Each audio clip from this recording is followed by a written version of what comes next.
السلام علیکم ویورز، آج آپ اس ویڈیو میں پیغمبر اسلام کے زیر استعمال رہنے والی تلواروں کے نام اور تفصیلات کے بارے میں جان پائیں گے۔ نمبر 1، الماسور۔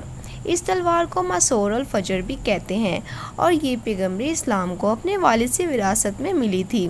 اس تلوار کا دستہ سونے کا اور اطراف سے مرا ہوا ہے جس پر زمرد اور فیروزے جڑے ہیں۔ اس تلوار کی لمبائی 99 سینٹی میٹر ہے۔ یہ تلوار پیغمبر اسلام نے بعد میں اپنے چچا زاد بھائی حضرت علی کو دے دی تھی۔ اب یہ تلوار ترکی شہر استنبول کے عجائب گھر توپ کوپی میں موجود ہے۔ نمبر 2، الرسوب۔ الرسوب من السیوف کے معنی ہے اندر گھس جانے والی تلوار۔ اس کا لمبائی 110 سینٹی میٹر ہے۔ اس تلوار کے بارے میں کہا جاتا ہے کہ یہ نسل در نسل منتقل ہوتے ہوئے پیغمبر اسلام تک پہنچی۔ اس تلوار پر سنہری دائرے بنے ہوئے ہیں جن پر امام جعفر صادق کا نام کندہ ہے۔ یہ تلوار بھی ترکی کے توپ کوپی میوزیم میں محفوظ ہے۔ نمبر 3، البتار۔ البتار کا معنی سیف القطع یعنی کاٹ دینے والی تلوار ہے۔ روایات کے مطابق اس تلوار کا اصل مالک جالوت تھا جس کا نبی حضرت داؤد علیہ السلام نے 20 برس کی عمر میں سر قلم کر دیا تھا۔ تلوار پر ایک تصویر بھی بنی ہوئی ہے جس میں حضرت داؤد علیہ السلام جالوت کا سر قلم کرتے دکھائے گئے ہیں۔ تلوار پر ایک ایسا نشان بھی بتایا جاتا ہے جو تراشا چٹانوں کی وجہ سے منفرد شہرت حاصل کرنے والے اردن کے بترا نامی شہر کے تقریباً 2000 قدیم باشندے اپنی ملکیتی اشیاء پر بنایا کرتے تھے۔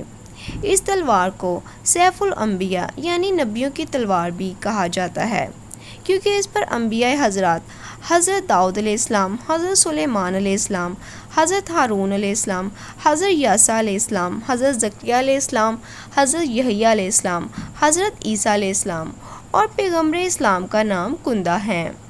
اس تلوار کے بارے میں یہ بھی کہا جاتا ہے کہ حضرت عیسیٰ علیہ السلام اسی تلوار سے دجال کا مقابلہ کریں گے۔ 101 سینٹی میٹر لمبی یہ تلوار پیغمبر اسلام کو یثرب کے یہودی قبیلے بنو کنیقہ سے مال غنیمت میں حاصل ہوئی اور اب توپ کوپی میں محفوظ ہے۔ نمبر 4، الحطف۔ حطف کے معنی ہے مارنا۔ حطف السیف یعنی مار دینے والی تلوار۔ یہ تلوار یہودیوں کے قبیلے لاوی کے پاس بنی اسرائیل کی نشانیوں کے طور پر نسل در نسل محفوظ چلی آ رہی تھی۔ یہ بھی پیغمبر اسلام کو بنو کنیقہ سے مال غنیمت میں حاصل ہوئی۔ روایات کے مطابق یہ تلوار حضرت داؤد علیہ السلام نے خود بنائی تھی۔ وہ لوہے کا ساز و سامان اور ہتھیار بنانے میں خاص مہارت رکھتے تھے۔ یہ تلوار البتار کی طرز پر ہی بنی ہوئی ہے لیکن سائز میں بڑی ہے۔ تلوار کی لمبائی 112 سینٹی میٹر اور چوڑائی 8 سینٹی میٹر ہے۔ یہ تلوار بھی اب توپ کوپی میں محفوظ ہے۔ نمبر 5، القلعی۔